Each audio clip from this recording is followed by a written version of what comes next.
What were the horrific hypothermia experiments of the Holocaust?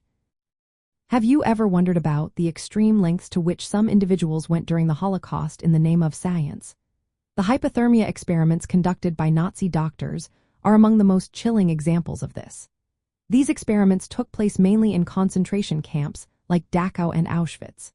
The goal was to study the effects of extreme cold on the human body and to find ways to treat German soldiers exposed to cold conditions during the war.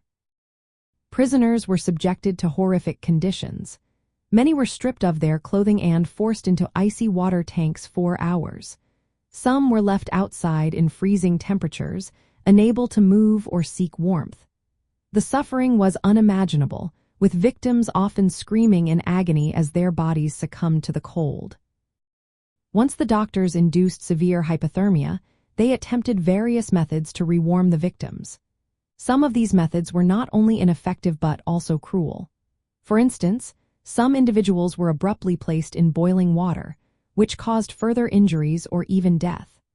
Other methods included rubbing the body or forcing victims into sexual contact with others, reflecting the twisted mindset of the experimenters.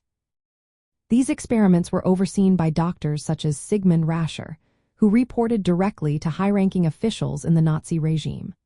Rascher presented these experiments at medical conferences, framing them as legitimate research while completely disregarding the ethical treatment of human beings.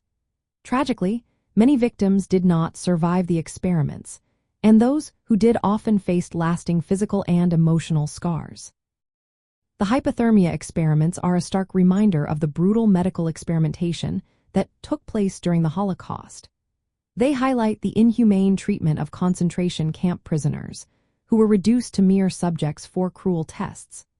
Understanding these horrific events is vital in acknowledging the suffering endured by Holocaust victims and the moral failures of those who conducted such inhumane acts.